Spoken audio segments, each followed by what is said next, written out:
Happy Veterans Day, ladies and gentlemen. Welcome to another fantastic episode of Left Wing. I am TJ Whitehead, powers taken, not given, joined by the U.S. military's most ardent supporter, John Cooper Paz of Counterpoint Politics, and returning guest, Carlos Alvarez Araños from American Opposition. How are you doing today, my friend? I am doing, it's been an intense day. I'm doing well, and I'm super excited. But at the same time, I'm heavily disappointed in the Democratic Party. And I think Chuck Schumer has to go. Hakeem Jeffries has to go. A lot of things to talk about. But yeah, I'm doing well. I'm feeling good. Excited for the 22nd in D.C. when we're having our big rally. Oh, It's been a wild 48 hours. It's crazy, TJ. We were sitting here on Thursday, and we were celebratory. We just had this blue wave. We were talking about how the Democrats can hold on to this shutdown for months. We were just given all the proof we need. It's not going to hurt them. It's going to hurt Republicans. They have all the leverage. And then Friday, it's like, oh, they're offering to kind of back down on some of their red lines. Oh, that's weird. But maybe it's just a final negotiating position to push something through. And then Sunday, they fold. They fold hook, line, and sinker in the most embarrassing and cowardly way I have ever seen. And let me tell you, I've been disappointed by Democrats many, many times in my life. If you follow politics and you are on our side of the aisle, I'm sure you have been too. I have never been this disappointed. I have never been this angry. I have never felt this betrayed. Like, the only thing I can compare it to is when Biden, after the first debate, and was clear he needed to go, and they were just holding on to him. But at least that, I was like, well, I understand why things are happening this way. I get holding on to the incumbency advantage. At least there is a sensible, reasonable, if wrong, strategy going on here. This was just a self-inflicted clusterfuck of epic proportions, and I could not believe it. I posted yesterday, hey, do any mutuals want to come on and yell at the Democrats on my show tomorrow? And Carlos, probably my favorite yeller of all of our guests, the guy who can hop on a mic and spit some fire, he commented on that post. I was like, bro, you got to come join us. So Carlos, we'll get to you next, TJ. I do want to hear your take. Yeah. I've been seeing Carlos posting. I know how Carlos feels about this. I've not heard you say much. You mentioned not a word. Not a word. Yeah. So what has been your experience over the last 48 hours? What do I think? Yeah, that was to TJ, right? Oh, that was you, Carlos. That was you. Sorry. Oh, it's me. Okay. Look, I spoke to a lot of the staffs of the senators involved, of the 8 senators. I had a really powerful conversation with Tim Kaine's senior staff, and I'm not going to name names, only to say I'm talking to the senior most members of his team. And they just don't see it. They just don't see it. They don't see, just like he went on TV and he was like, I don't think it's ripping the party apart. You're mischaracterizing that. Dude, it could not be, it's ripping the party apart. It's ripping the nation to shreds. Like, you're blind if you don't see that. And obviously, look, I have empathy for the fact that I believe Tim Kaine is a good human being who doesn't want to see people suffer. And I think he broke because he doesn't want to see people suffer. I'm going to give him the benefit of the doubt on that. I'm going to say the third paycheck for, federal workers who live in his state, the dude is under real pressure, right? He's a senator of Virginia, a state that hosts most of the federal workforce. Like, I get it. But as I told this team, like, we needed time for the reality that the Republicans created to set in, and for people to realize that connection between their increasing healthcare costs, between their increasing grocery bills, between the loss of SNAP and other assistance, that those things needed time to penetrate so that people understood that it really is the Republican Party that is trying to fuck you. And I just don't think the Democrats allowed enough time for that to happen. And I'm not saying we wouldn't have solved the shutdown in 3 weeks or right before Thanksgiving with a deal, because I think that, the escalating situation with air traffic control, with all of these issues, was putting real pressure on Republicans to do something, right? Because otherwise you're just breaking the whole system. And I also see the point when people say, like, that's what they want to do. They want to break the whole system. But I want them to then feel the pressure that that creates, right? I want this to be consummated. And the fact that Democrats backed out at the moment of when the consummation was beginning is the worst case scenario because You're they supposed lost to all pull of out their at the end of leverage. confirmation. Right. Exactly. Right at Thanksgiving, you say, you know what? We've shown you how bad these people want to make the country. We're now going to walk this back and get to a better place. But the fact that we just kind of lost on two fronts. We lost in terms of damage that Republicans had already instituted that they get out of you know paying for, and the Democrats lose their messaging and they lose, and now it's all about the Democrats sucking again. So every time they win, we end up having conversations about how much we hate them. And then every time they lose, we have conversations about how much we hate them. So now we're in like constant hate for our own party. And frankly, the last thing I'll say is it really fucking pisses me off that I have to argue with my own allies this much and that I am more frustrated by my allies than I am by the evil, greedy other side. Um, I should not have to spend this much fucking time. I spent 30 hours in total lobbying members of the Senate. I was up for 30 hours. I have not had to do that to deal with anything Trump has done or the Republicans have done. The Democratic Party is frankly the biggest challenge we're currently facing as a movement. And we delivered that election result. That election result didn't happen because the Democrats are great. It happened because the American people stood up and said, enough. And we did that, like as a people, as a movement. 43% of the nation identifies as a member of the movement.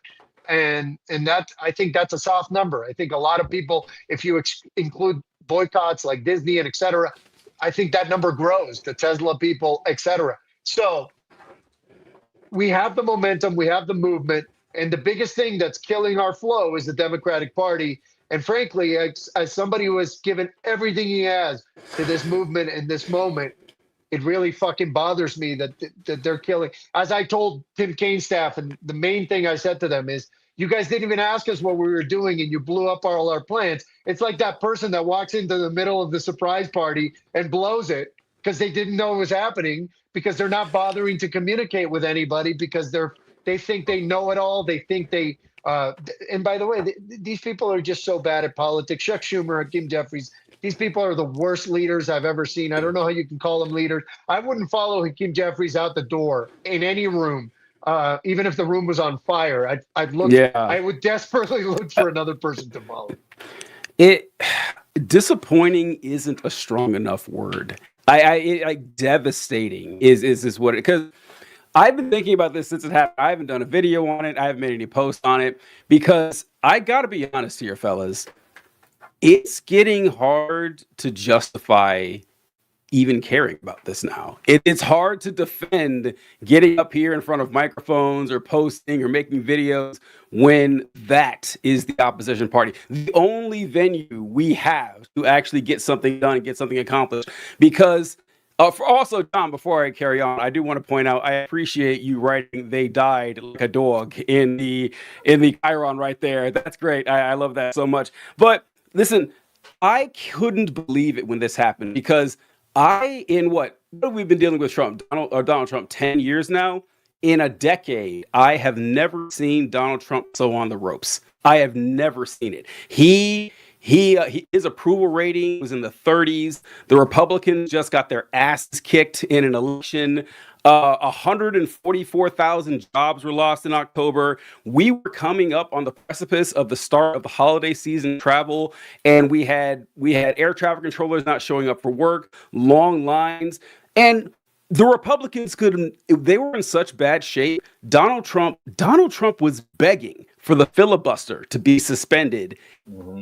And that was the moment the Democrats said, it's not working. We got to give up. Like Carlos, you said you spoke to Tim Kaine's staff and everything. And I've seen so many Republicans talking about this on the air. And they mentioned that, well, we just weren't getting anything done. It didn't seem like it was helping stand up to Trump or anything. And listen, I will really make Carlos makes a good point. I wrote it down too. at what point would it be too long? Because at some point I would say, okay, this is not working. We hadn't reached that moment yet. We were right about to get to the point where the Republicans had to face the fact that they were in complete control of this and they could do something to change it, and they didn't do it, and we just let it go. Just absolutely let it go. And what kills me more than anything else is that I feel publicly embarrassed about this, because what have we been saying for this last month? We've been saying this shutdown is the Republicans' fault. And Donald Trump is saying, no, actually, it's the Democrats' fault. And what do the Democrats do? They're saying, oh, yeah, it was our fault. It was our fault. We decided to do this for 40 days when, according to what they've been saying, at least the 8 that broke from this, I don't believe for a second Schumer nothing to do with this. People are saying he didn't vote for it. He's the leader. He knew what was happening. The fact that the people who voted for it aren't up for re-election anytime soon, not a coincidence. So when they come out and say, well, we saw it wasn't working, so we went ahead and voted for it, that means you are taking fucking ownership of this. Those 40 days that you said didn't get anything done, and obviously, why'd you fucking do it in the first place? Now I look stupid. So why should I go to bat for you when you're not going to bat for the country? That's how I feel about it, John. TJ, I could not agree more. There was, so this is only going to really be understood by the Philly followers out there. But there was a point. I think everyone is aware of Joel Embiid. We had a guy called Ben Simmons on our team. And I was such a Ben Simmons defender. Ben Simmons. I was out there defending him. I really loved his potential. And he had a lot of problems, a lot of glaring flaws. I got it. And then there's a playoff series. And the game is on the line. And he has the ability to jump up and dunk the ball. And he decides to pass it. Because he is a pussy who's afraid and folds when the pressure gets on. And that was the moment I remember I was like, I'm done. I'm done with you. I have stood up for you. I have defended you. Fuck you. You are who they said you were, and I was wrong the whole time. And let's be clear, I'm not a defender of the Democrat. I'm a very harsh critic of the Democratic Party. I think all 3 of us are very harsh critics of the Democratic Party. But all 3 of us have also gone to fucking bat for them on this and many things because we recognize them as our best vehicle for change against the barbarians at the gate. Or by at the gate, I mean well inside the gate. We're now outside the gate banging to get in. But this was just a betrayal. This just threw us all under the bus. If this was the plan, if you were going to fold at this moment, you should have never fucking shut down the government in the first place. Because the argument you were making, which we helped you make, free of goddamn fucking charge, the 3 of us and thousands of others out there who have been fighting this fight in real life with their friends and family on social media, content creators, influencers, media pundits, everyone has been making this argument for the Democratic Party that it is the Republicans' fault the government is shut down because Republicans opened this can of worms in terms of negotiating using the government shutdown as leverage back in 2013. And if we aren't going to be willing to negotiate that way, well, that's just bad game theory. So we have to. And the fact that they will not negotiate at all means it's their fault. And you know fucking what? We were winning. We were winning by every objective metric. You could look at it and go, yep, Americans are blaming Republicans. Polling data, election data, everything. We were winning. The Republicans were in disarray. If anyone doesn't believe me, I just want to show this. This is an excerpt from a Zedio article. And Zedio reached out to Trump aides and said the Trump White House, for its part, is cackling, sometimes literally, about the turn of events. 2 White House officials and 2 other Trump advisors could barely contain their giddiness when asked by Zedio about the latest instance of the Democratic elite capitulating to Trump. Multiple Trump aides and allies kept gratuitously using terms such as losers and pussies as they reveled in the relief from a shutdown that even President Trump acknowledged was getting Republicans killed politically. The Republicans are celebrating. Trump is celebrating. They are laughing at us. And they're right to. This was They should be laughing. Yes. Yeah. I as much as I hated Chuck Schumer and Hakeem Jeffries, I'm fucking done with them. They could literally save my mother's life, and I'd still say resign, step down, you fucking coward pussy. And that kind of leaves us at what fucking now, Carlos? What are, I know you've been working your ass off trying to get anything done to get the Senate to not agree to this. Obviously, that has not been working. we're trying our best, but what now? Actually, that part's easy. I found it interesting. First, I'll go back to what you guys were talking about. I'm a communication strategist, what I do for a living. Um, if you allow the other guy when you're winning that big to say in a truthful way that the Democrats shut down the government for nothing, that's something that Republicans can now say. Mhm. Yep. That is a 180-degree turn that they can now use factually. Democrats shut down the government for no reason is something that Republicans can now say. That pisses me off to no end because a minute ago, we swept in an election, literally won everything that could be won because we had the momentum, not just of the shutdown, Mhm. but of the movement. And we were kind of beyond the Democrats. And so, what's next? I'll tell you. When we started American Opposition, we had a three-phase strategy. First was national protests to get people out the door. The second was direct action to point that energy where it needed to be, right? To create pressure. And then the third phase is a campaign season program to replace useless Democrats in the primaries, rebrand the party, kind of do what the Tea Party did to the Republicans, but do it to the Democrats for the better, right? So that we could rebrand the party. Now, in the movement, there are different organizations that operate in different ways. So you have people like Indivisible, which is primarily a C3, C4 operation. So they are, they also have a super PAC, but their idea, I think the idea there is that they operate sort of in a safer space. We're the more aggressive wing, and between us is 50-51, and they kind of go and meet us both where we are. And the fact that Ezra Levin, the co-founder of Indivisible, came out and said, I no longer believe in Democratic leadership, and so we're going to mount a campaign so that nobody in the primaries is going to get Indivisible support unless they promise not to re-up Chuck Schumer as leader, means that it means that our original vision is good, right? It's our original strategy is bearing out the way we expected. But B, it means that if Indivisible's identity comes from working with Congress and working with Democrats, that's who they are, right? Ezra and Leah, they used to work for the party. They worked in Congress. They are of that world. So I actually find some hope in the fact that if Ezra and Leah are that pissed that they're sort of adopting our more aggressive stance, then that means a ton of people are coming with them to our party, which is all about creating real pressure and replacing these motherfuckers to the tune of 30% of the party. And frankly, that is our entire mission now. Let's get rid of the shitty Democrats. Let's turn the Democratic Party into an American opposition party that can actually stand up and defeat Donald Trump.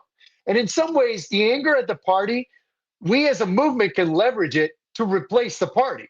So in some ways, Democrats just gave us a gift, which is the energy to say, whoever was doubting us, because for a long time I heard people tell me, Carlos, you have to be nicer to Democrats. Don't eat your own, blah, blah, blah. I think all of that shit is out the window now. We have a total permission structure now to replace shitty Democrats with better Democrats, rebrand the party as a fucking opposition party, and then go out and take that party for a run in the general election and fucking replace every single Republican. And that is my mission. That is our mission. That is now Indivisible's mission.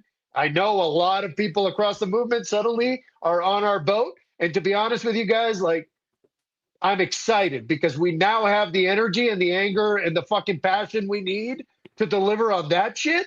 And I'm going to do that shit. Like, I know I'm speaking for myself and my organization. That is what we're going to fucking do. And I am no longer feeling bad about throwing Democrats under the bus. I'm no longer asking for permission. I'm no longer looking to them for anything. If you're a shitty Democrat, we're going to come after you and we're going to make this party the party we need it to be. So fuck these people. Fuck Chuck Schumer. Fuck Hakeem Jeffries. They had their turn. We had as much patience as we could with their fecklessness and their shittiness. Fuck those guys. We're done with them. Hey. I swear to my life, those guys will not be leaders in the next Congress. They just won't. This is fucking over. We are going to change this party. I don't know what other solution you can come to because we all So, Carlos, I'm curious of your thoughts on this because a lot of times we get people saying that the Democratic Party isn't really in there to push forward progressive policies or ideas; that they're just controlled opposition. They're just there to, be the kayfabe with wrestling and everything like that. Don't take them too seriously. And I always dismiss that. I said, listen, there are like actual moderate Democrats out there. I know people have a hard time believing that, but some people really do see that. This time, I got nothing against because what was in it for the Democrats to fold when all the cards were in their hand? I can only think of one. I can only think of one reason that they would actually do this. I know what they say. My guess is maybe they were afraid the filibuster was going to be broken, or not broken, but suspended or work around, and they had that in their favor. But they're not helping this by their explanations. Actually, who is this? I forgot the name of this guy that I have here. This senator. This was It was Tim Angus Kaine. King. Angus King, yeah. Angus King. This is Angus King talking to Joe Scarborough, and listen to what he says for his reasoning for why they buckled on this. Just tell me if this makes any sense to anybody. You have to go back to what the strategy was at the beginning of the shutdown. There were two goals, both of which I support. One was standing up to Donald Trump. The other was getting some resolution on the ACA premium tax credit issue. The problem was the shutdown wasn't accomplishing either goals, and there was there was zero likelihood that it was going to. In terms of standing up to Donald Trump, the shutdown actually gave him more power. Exhibit A being what he's done with SNAP and SNAP benefits across the country. Oh, by the way, Joe, you're going to love this. Guess who's getting paid during the shutdown? Not the park rangers or air traffic controllers. The ICE agents. So their goal was twofold: to show that they could stand up to Trump and show that they fight to get the credits for the ACA. Mm-hmm. They showed neither. Neither, right? Like why? The ICE agents got paid. Yeah, we know that Trump's cronies are getting paid. We got that. That's not going to deter us from the fact that you set out with two goals. And now you're saying, well, I guess that wasn't likely in the first place. You guys do this for a living. You know exactly what the Republicans think. In fact, what was the best case scenario for what you had? It's like, oh, everyone realizes that the Republicans are screwing us over. All the polls say the same thing. Trump is panicking. The Republican politicians are panicking.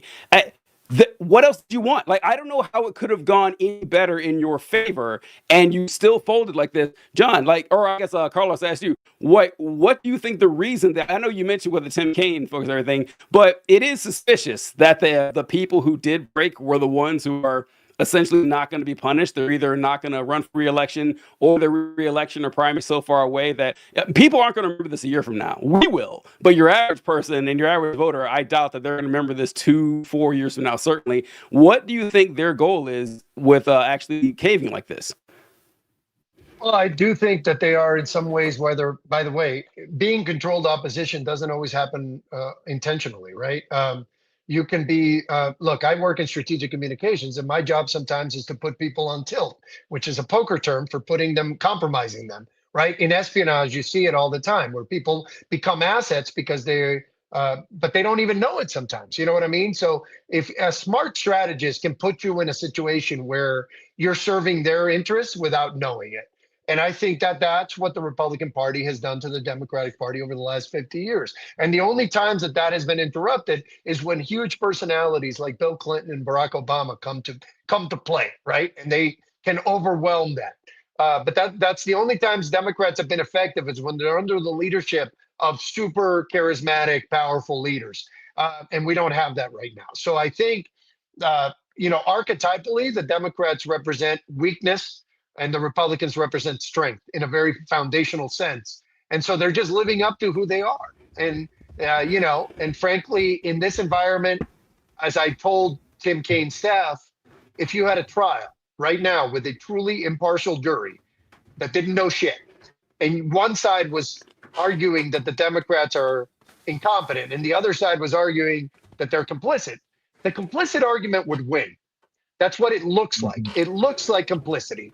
But what it actually is the result of a 50-year strategic campaign by the Republican Party to put the Democrats in the untenable position of always being the people that have to think about the people, right? That have to actually give a shit. Republicans don't have to give a shit. Nope, They don't have to save anybody. They can just make you hungry, and they don't have to apologize for it even. They don't have to care. And that is the structural condition that we are operating under, and it was brought to us by the Democratic Party. And until we break free of that and stop being their little bitches, we will continue to have to allow them to destroy things, and then we are supposed to be the adults that fix the thing or that prevent the worst. In this case, what needed to happen was we needed to show the American people what happens when you let Republicans govern. That's what we needed to do. And we didn't need to show it for more than 2-3 weeks, but we needed to show it. And the Democratic Party collapsed on this at the exact wrong time. And we as a movement had a whole plan built out through the 22nd to show people what happens when Republicans do what Republicans want to do. It fucks up everything, not just air traffic, grocery prices. The entire country comes to a standstill because these people can't run a fucking country, let alone Donald Trump, who bankrupted fucking casinos and is now trying to run the United States of America. Like, give me a break. But we needed to show people the reality of the Republican governance experience, and we failed to do that because these feckless assholes failed to stand up. It bothers me to no end because we had the perfect opportunity to crystallize everything that these people are, and we fucking failed. And frankly, it's because they care. And to some degree, and this is the part that breaks my heart, I care too. I don't want people to go hungry, especially during the holidays. I don't want people to not have Thanksgiving dinner. But if we need to surrender that this year, if that's the sacrifice we need to make to show people that this is untenable, that who we said Donald Trump is exactly who he is, that he's worse than they ever imagined, because people don't pay attention. So maybe they would have actually paid attention when they can't make that dinner, or when their kids are really trying to figure out where they're, where they're going to get their next meal. And like, I hate to make those mistakes, but those have to be the stakes because we're in a country where we're being ruled by Nazis. So again, I just feel like it was a missed opportunity, man. This should have gone on 2 more weeks, and we should have locked this in. Or not at all, right? Like, or not at all. Like, exactly. if you're gonna come to that conclusion, no. And John, I see you got something pulled up, but there's a comment I have to address real quick, my friend. And this is from Eric, bunch of letters and numbers and stuff. But he writes, "In my 72 years on this planet and no history, Donald Trump is the best president we've ever had." Now, listen, I am not a religious man. But I am setting up a prayer right now to God, to Allah, Buddha, Satan, any supernatural deity out there. Please do not allow me to grow up to be a 72-year-old man who makes comments on tiny YouTube channels. This is like, that future is one that I don't wish on anyone. I feel bad for Eric and his pathetic life. Go out and enjoy time with your grandchildren or something, man. But Jesus Christ, 72, do something productive. My God.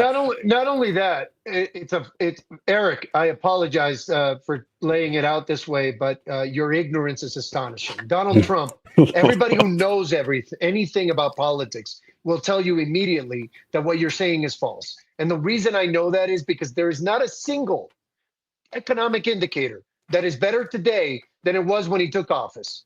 The only person to be responsible for more American deaths than Donald Trump was Adolf Hitler.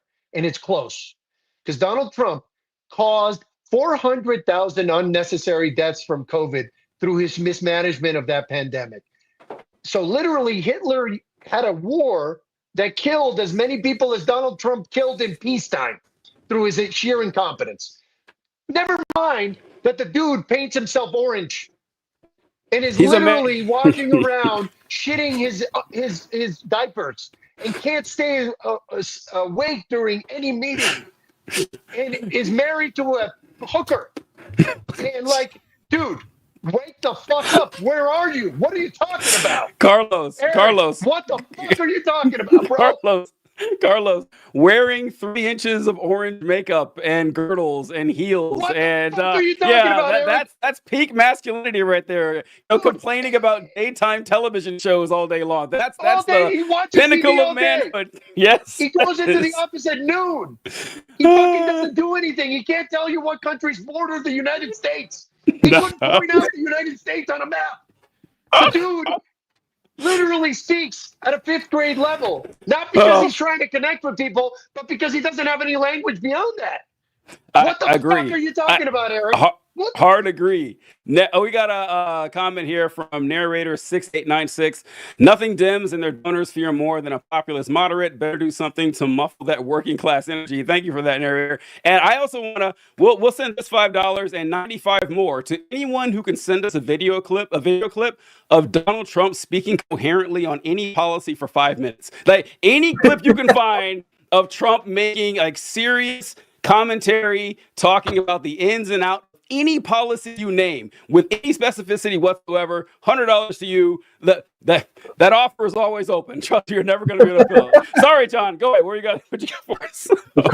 So as I mentioned at the beginning of the show, I put out just a post yesterday of like, yo, anyone want to come on the show to vent about the fucking Democrats right now?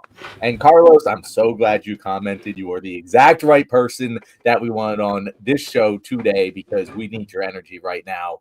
I absolutely love what I'm hearing from you because I know you're hearing from a lot of people who are way more important, way more influential than me.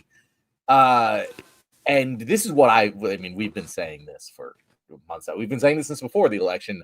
Chuck Schumer, Hakeem Jeffries, that entire wing of the party is incompetent. They are not wartime leaders. They are going to fold when the chips are on the table. Is what we've been saying, and this is what they did. And it's not just, I want to be very clear, it's not just one decision or the other.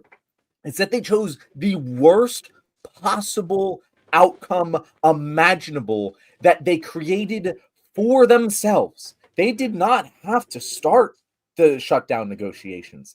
I wanted them to, but they didn't have to do it. But if they were going to do it, then you gotta be willing to fucking hold. You have to be willing to let people get hurt because at the end of the day, this is a goddamn trolley problem.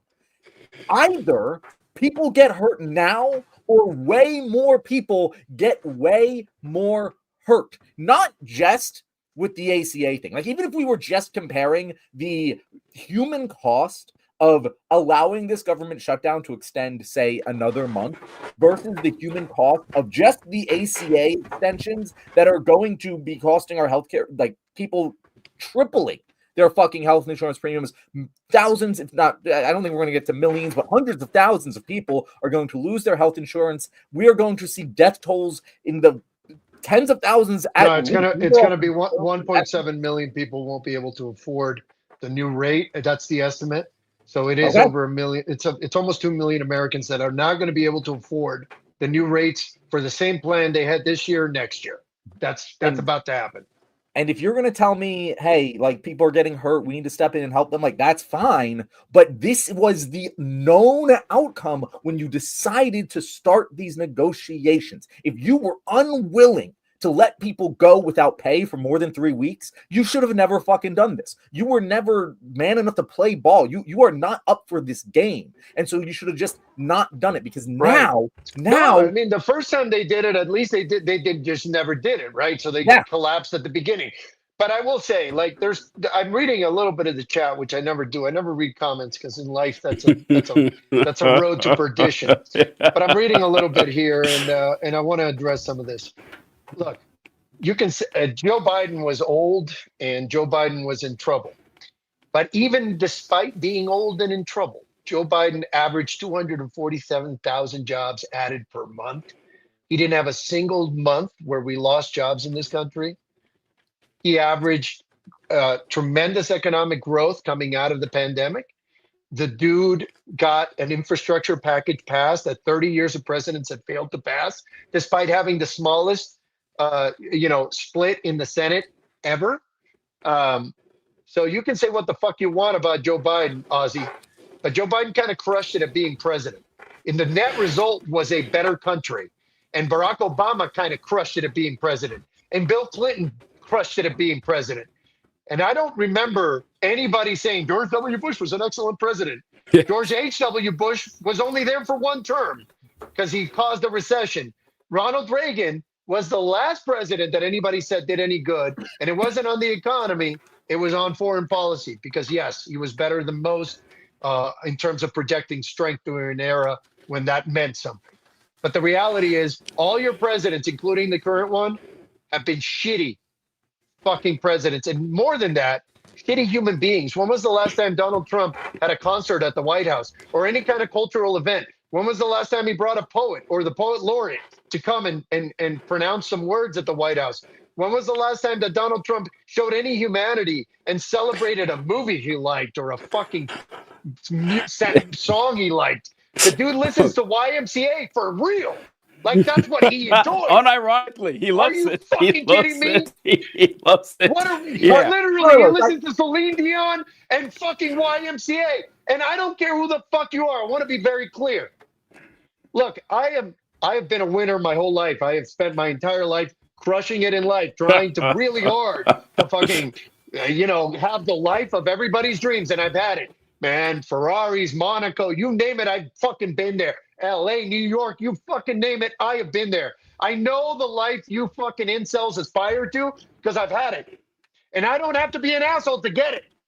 And nobody does. We don't have to be assholes to deliver, to date models and whatever. If your fucking dreams are that basic and you're that basic ass human, you still don't have to be a fucking asshole to get it. Elon Musk is the richest man on earth and he's a fucking loser. You, Ozzy, bullshit, writing bullshit. You're a fucking loser, bro. Nobody gives a shit. You're just angry at yourself because you never got what the fuck you wanted. And the reason you didn't get it is because you're angry at yourself. You're a self-fulfilling prophecy of failure. So please, shut the fuck up because nobody gives a shit. Your words on this fucking chat are not going to change my life. I'm not going to be thinking about them beyond this little diatribe at all. I'm never going to think of Ozzy Crosby 2092. I don't give a shit about you. I never will. All right. And if you want to come and find me at one of my events, I'm a fucking boxer. Good luck. But in the end, I will tell you this. We need to be better people. A Kim Kardashian country elects Donald Trump. So let's stop being fucking a Kim Kardashian country. Let's start being fucking better than Ozzy Crosby 2092 or whoever the fuck. I don't think that'll be hard to do. Yeah, I don't think it'll be hard to outshine Ozzy. Yeah, I hope not. But every fucking day, this country surprises me with the shit that we choose to celebrate. You know what I'm saying? True. It's terrible. John, were you going to show this clip? It looked like the same one I pulled, or is it a continuation? I wanted to show this clip because the clip that you showed cut out just before the best part. Oh, okay. And I just wanted to show that part here. So I'm going to add this to the stage because it just, I cannot believe when I heard this, I could not believe my ears. Air traffic controllers, the ICE agents, under special law, under that big awful bill that they passed last summer, the ICE agents are being paid. Nobody else is. So standing up to Donald Trump didn't work. It actually gave him more power. Well, Joe, you have to. That was best. Oh my God, that's great. Work. Oh, I don't care. I don't care no. if that is the most true statement since when must come down. You don't fucking say that. That is like that's a level. I think that guy jacks off the fucking pictures of Neville Chamberlain in his fucking free time. Like that's the exact opposite of what you do in an opposition party. It's insanity. That dude's porn. Like he goes on Pornhub and searches Neville Chamberlain, and that's where he goes. That's great. That's what makes him excited. Because honestly, that level of loser. Carlos, he plays a male prostitute who dress up as Neville Chamberlain and fuck his wife. Right, exactly. That's how that guy gets off. In front of him, right? He's a cuck. Yeah, exactly. No, look, I will say this. Angus King's son is running for governor in Maine. Yes. And so Angus King isn't up for re-election. But his son is up for election. Let's punish the kid. I'm all for it. Yeah, let's go. Yeah, let's go. Angus King III is not going to be the governor of Maine if I have anything to say about it, because fuck Hey, that guy. yes, that guy. absolutely. Yeah, I agree. All the Republicans who don't know anything about history are wondering, like, who's this Neville Chamberlain guy they keep talking about? They're really confused right now. But I did write down a comment or a question earlier in the show, which I'm glad you brought that up, John, that clip, because my question I wrote down here is, what lesson did the Republicans learn here? If you were a Republican congressman or a Republican senator, or just a Republican in general, the lesson you just learned was the Democrats may scream, they whine, they complain, they may stop your progress, but they will fold. And they will fold quicker than you think. It doesn't matter how low you get, they're going to collapse. And that is the devastating part. Carlos, you talk about how this is a radical reorganization of the Democratic Party, and that's what's really gotten me down the most these past couple of days, I think. Because, yeah, it was these 8 people that did it, and Chuck Schumer definitely knew, like he was definitely aware of this, but other senators were too. That thing, it's not like earlier where we had Manchin and Sinema that we knew, oh yeah, they're gonna buckle. They've openly admitted this or whatever. But I don't think it's just 8. I think it's more. I think it's a lot more than that would have folded on that, and that's pretty devastating. And I have a clip I wanted to show here, and this is another senator. This is Senator Cortez Masto, who spoke out about this buckling on it, and this absolutely floored me. I got to get you guys' response to this. Well, and mine too. But here we go. This fight tonight is. I agree with Senator Angus. It's just the beginning. This is the beginning to show and fight for Americans across the country. Let me just say this. With the government open, we can focus on passing a full bipartisan budget for 2026 that starts with a minibus that will restore funding that President Trump cut.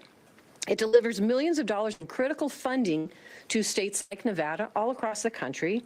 And you will hear, blocks the administration from future rifts. We have an opportunity also to put Republicans on the record on the ACA.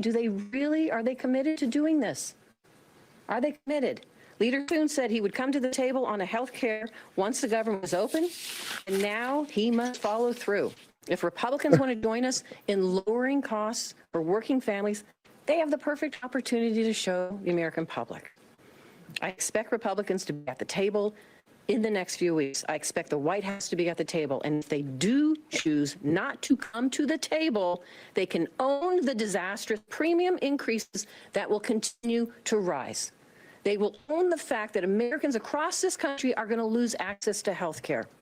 We were elected in the Senate to work on real solutions that help working families. I could not believe what I was hearing when she was up there saying, we did this because now the American people will get to see if the Republicans are ready to go on record saying they want to raise your health insurance. They already fucking said that. That's what the whole fight was about in the first place. They already went on record saying, yeah, we want to take away these credits. We want health insurance to go up. Ostensibly, that's what created the crisis of the shutdown in the first place. So you coming up there saying, now we're really going to know. This will really show them. This is going to show the American people that the Republican Party, who for 17 years now have been saying our goal is to destroy Obamacare, to see if they're going to go on record saying they want to destroy Obamacare. Yeah, I think they are. I think they're okay with health insurance premiums going up. Here's the kicker. If they don't do it and the health insurance premiums go up, it will also say the 8 Democrats voted for it are okay with it too. That's the part that doesn't make any sense to me. It's like, yeah, you lose either way here. And then we didn't even mention this. I can't believe this, that we sold this out not for the reduction in healthcare costs. We sold it out for a vote in one house of Congress, a vote in the Senate. Mike Johnson already said, fuck that. I'm not voting on anything. So if it clears the Senate, which it won't, it's not going to get a vote in the House. Even if it got a vote in the House, it wouldn't pass. And if it passed, Trump wouldn't sign it. What did we win here? What did we win here, John? It is that explanation is so mind-numbingly dumb I can't believe anyone actually believes it. Like, I cannot I believe. can't either. I can't either. I can't either. Yes. I don't know how the words escape me. Like, we're gonna see if the Republicans really mean it this time. What have they been showing you for the past fucking month? If they didn't want to do this, why have they been shutting down the government? They could have just fucking agreed to it. What do you mean a vote? We already know what the outcome of the vote is. Wait, what do you mean? First of all, no one gives a shit what any congressman has ever voted for. This has never mattered in any election in the history of fucking ever, because no one pays attention to how congressmen vote. They pay attention to what political parties look like. That is the most important thing. And right now, Democrats look like a bunch of pussy-ass bitches. They just spent the last month arguing that, hey, we need to stand strong and do this and make a stand for American healthcare. And okay, and Americans are like, we got you. We believe you. We're on your side. And what they just said was, fuck, I don't want to stand up for American healthcare anymore. I want to just throw it to a vote with the Republicans. That's what I want. I'm done standing up for you. That's what everyone in America just watched Democrats say. They watched them say, I'm done standing up for you. Standing up to Donald Trump doesn't work. We might as well capitulate and just allow shit to happen. That is the message. That's the only thing anyone's going to remember. When 2026, when the midterms come around, they're not going to be looking up who fucking voted on the ACA vote that no one's going to give a shit about because everyone already knows the outcome. They're going to be like, yeah, no, the Democrats are fucking pussies. The Republicans, they're assholes. But you know what? At least the assholes, I know where I stand with them. That's it. That's the entire And fucking... And that's what we have to be dicks because dicks fuck pussies and they also fuck assholes. So or back to Pornhub that's again. that's the Team America monologue. And no, listen. Not only that, guys. If you think about it this way, the American people were already blaming Republicans for the shutdown, so you don't need to put them on the record. Nope. Like, you don't have to. Everybody knows it's the fucking Republicans doing this. So it's what, and literally that was one of the arguments that Tim Kaine staff made to me was, oh, we're putting them on the record. I'm like, you guys think that matters because it matters up on Capitol Hill. It doesn't matter to anybody else in the country. We were winning this fight. People were blaming Republicans. And frankly, if you're not willing to let the Republicans govern and crush the nation to show that that's what happens when Republicans govern, then you are not, what are you basically doing? You're going to say, they can just take hostages and we're going to capitulate. And so they're just going to keep doing it over and over and over again. That's going to be the entire strategy. And last time, by the way, the last time we avoided a shutdown, we said this to Chuck Schumer and to Hakeem Jeffries. Remember? We said, guys, if you break now, you're going to break later. And sure enough, here we are. And they broke again. Except this time they did it after 40 days, which again, I would have minded it less if they had just broken from the beginning and said, we are bitches. That is who we are. That is our identity. We're going to own it. And we're going to fucking capitulate. Yeah. Going back to... Oh, go ahead. No, go ahead, Carlos. No, just going back to what you were talking about, Cortez Masto, all of these, the Nevada delegation, like, these people are not seeing the forest for the trees. Yes, we do. Donald Trump's going to hurt. He's going to hurt. This decision that this country made, this ludicrous decision to elect this orange fucktard, is going to hurt. We have to make it hurt so that people realize that when you vote Republican, you get pain. That's. And by the way, ironically, his supporters get more pain than our people. The Democratic Party had an opportunity here, not just to build a narrative of Republican failure, but to contrast that with Biden and with Obama and with Clinton, to say, look, every time we're in power, the economy booms. And I can spell out a simple statistic for anybody in the chat who thinks I'm full of shit. From 1928 to 2008, there were 40 years of Republicans in power and 40 years of Democrats. Democrats averaged twice as much economic growth. And here's the kicker. If you had invested $10,000 in the S&P 500 in 1928 and left it in the market during Republican administrations only, And if you don't count the Great Depression, which happened under a Republican president, you would have ended up with $50,000 in 2008. If you had invested the same amount over the same period under Democratic presidents, you would have ended up with $311,000.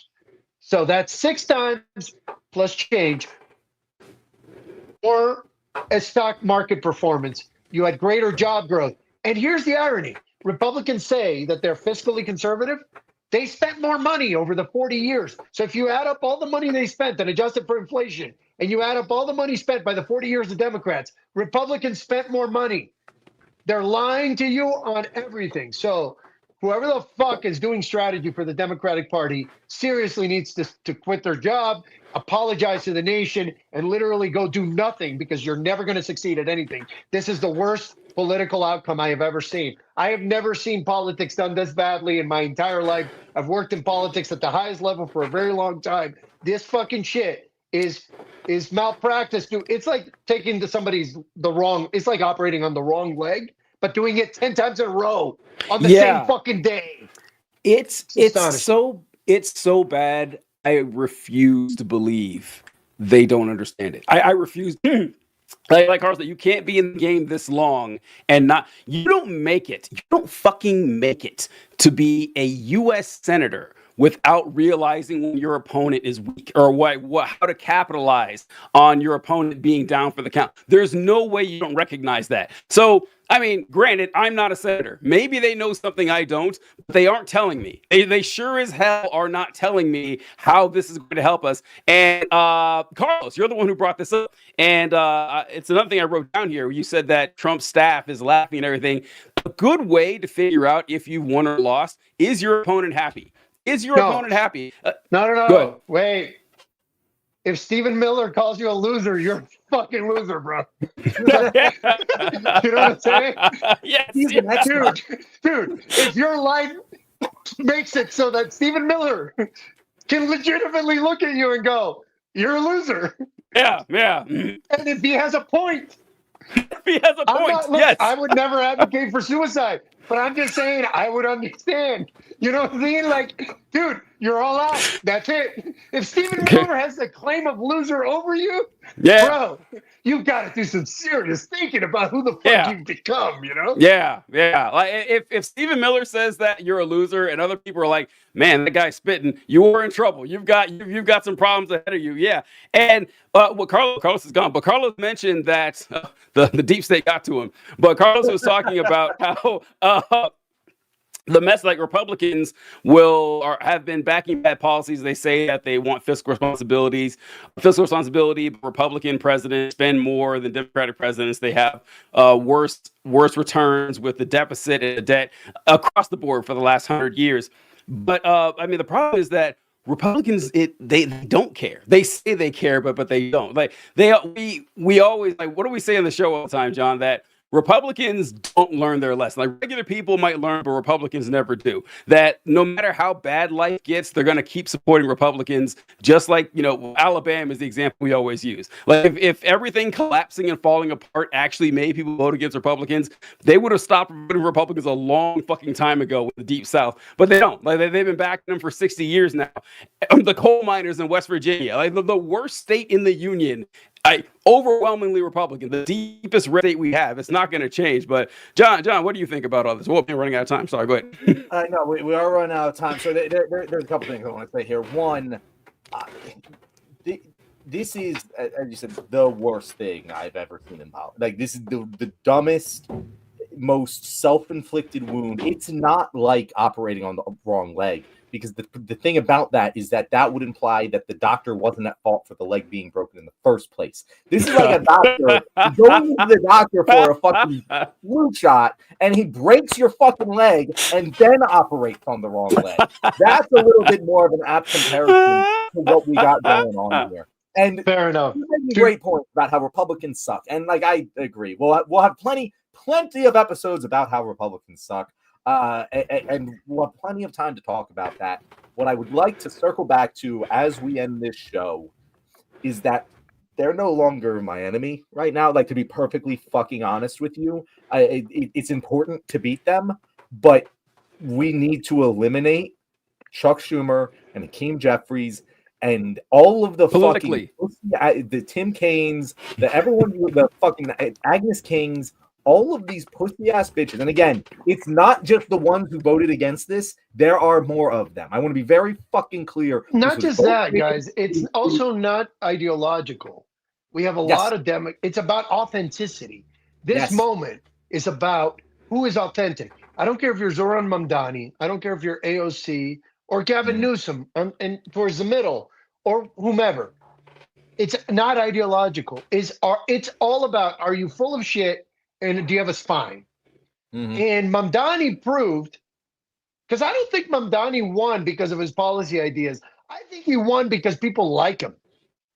And Yes. Democrats, it's not that people disagree with Democratic politics. It's that people dislike Democrats because they're full of shit and they're weak and they're fucking feckless and they just talk and they talk at an 11th grade level so nobody understands what they're saying. So they sound like snobs and they talk to each other and they don't forget that other people exist. And all of those are legitimate fucking complaints because in 2020, nothing they read at lower than an 11th grade level, and the average American reads at a 7th grade level. So you're not fucking talking to anybody, and nobody's hearing you. Nobody gives a shit.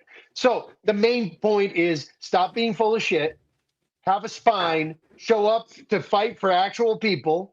And then, by the way, somebody in the comments said that Obama was a populist and he ended up getting a lot of fucking money. Yes, not only during his presidency did he raise a lot of money, but after his presidency, he went and became a super rich guy because, frankly, he was authentic. He was real.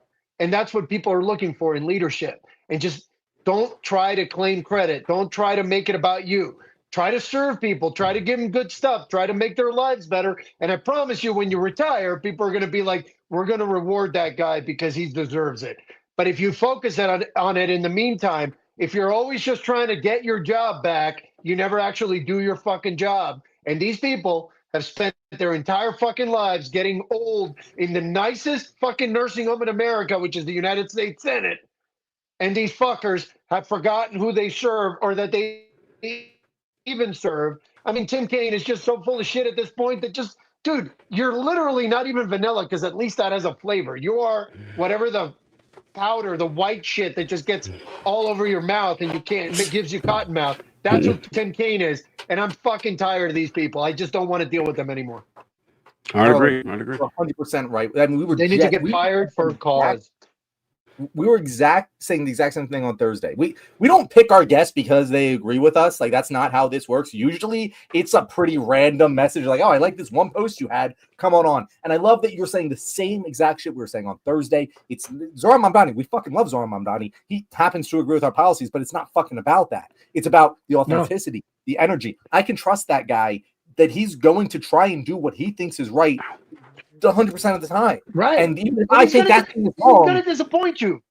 But Yeah. at least, like, he loves his wife for real. He smiles for real. When he connects with a cabbie, look, I started my career as a taxi driver. So I have a strong love for people who like cabbies because cabbies know everything. Like, cabbies are fucking the most hyper-aware human beings on the planet. And if cabbies like you, you're not full of shit.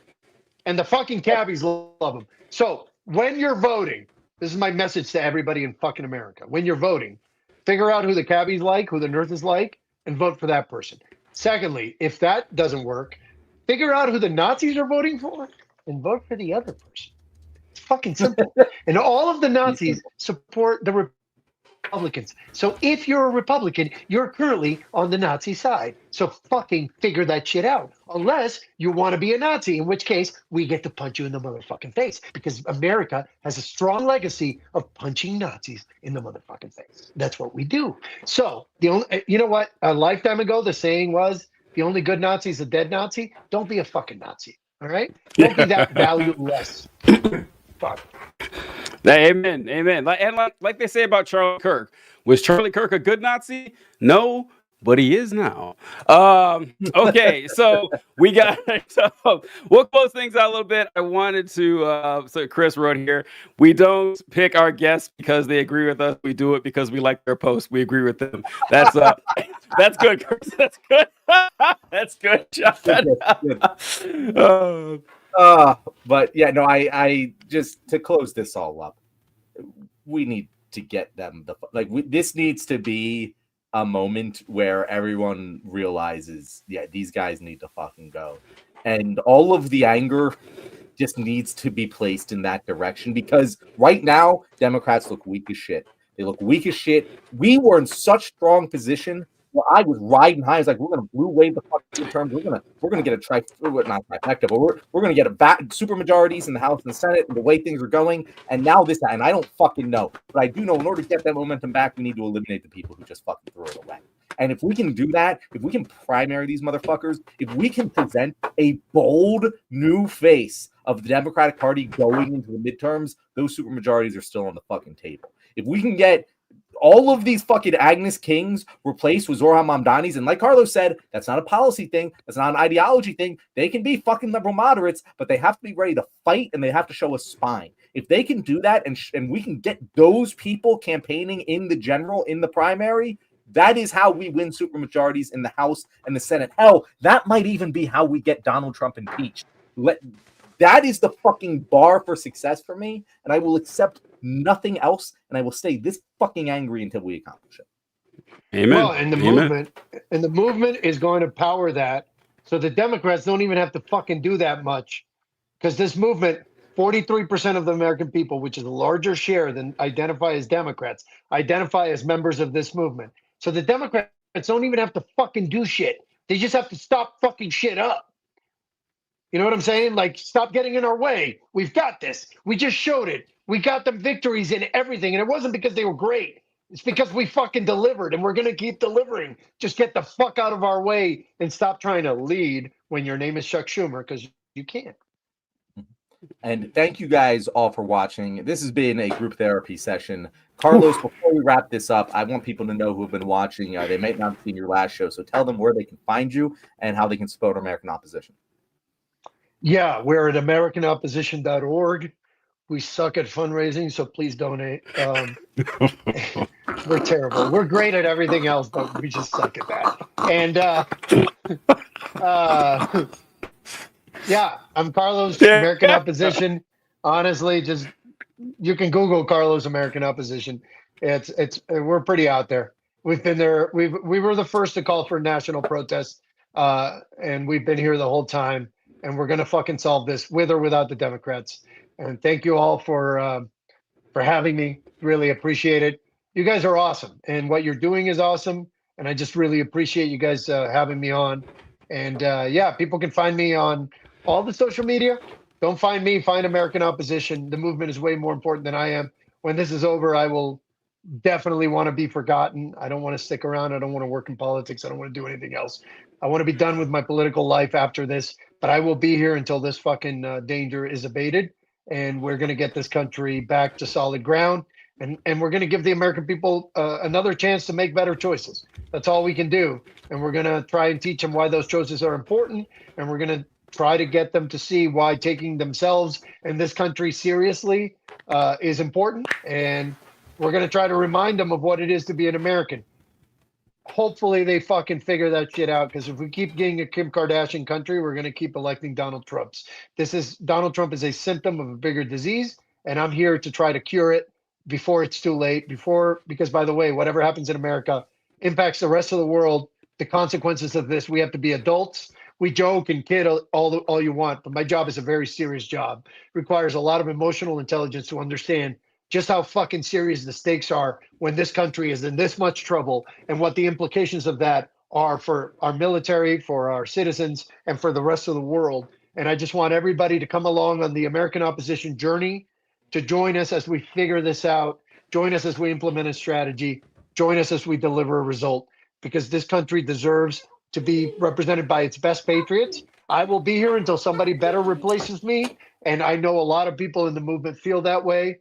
But I am very proud to have the opportunity to help lead this movement and to help get us to a better place. So that's who I am. And again, I'm happy to, I'll be giving, we will be in DC on November 22nd for the Remove the Regime rally. If you haven't heard me give a speech, please come out. I will be speaking. Many others will be speaking. It'll be an all-star lineup. Dropkick Murphys are going to play. Earth to Eve is going to play. It's going to be sick. We're also doing 2 days of before the 20th and the 21st. We're going to be conducting the largest office visit to Congress in American history. And we're going to go get in their faces and show them who we are.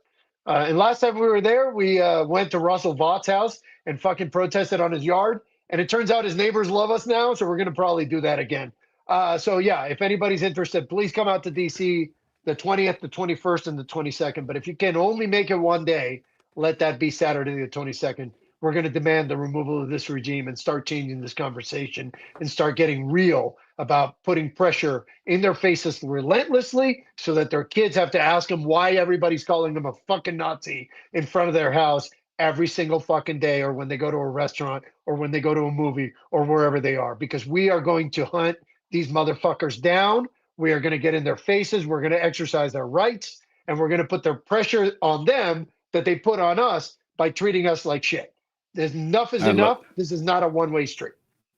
Love it. I love it so much. And I love that you're on Threads, as Colby says. And Colby, yeah, I got to join the cool kids on Threads. I'll do what I can. One more thing is the blackout. Thank you, Colby. We're doing a total economic blackout, and we just unified it. So everybody in the movement got together. We had all made different calls, and now we're unified it over the past 2 days. Fucking amazing. I just did an interview with USA Today about this. So beginning right now, the blackout for Black Friday is now a movement-wide blackout involving all of the organizations in the movement. And that unity, the fact that this movement is unifying around a shared vision, is fucking exciting as shit. So Black Friday, Cyber Monday, don't buy a fucking thing. Small Business Saturday, go to town. That's basically the message. Cool. Fantastic. Anything else, John? Let's wrap that up. Thank you very much, Carlos, for being here. You're always an excellent guest. Fuck Chuck Schumer. Fuck Hakeem Jeffries. Fuck every motherfucker who voted. Most importantly, fuck Donald Trump. Thanks, guys. Fuck Donald Trump. Amen. Good day. Catch you guys later.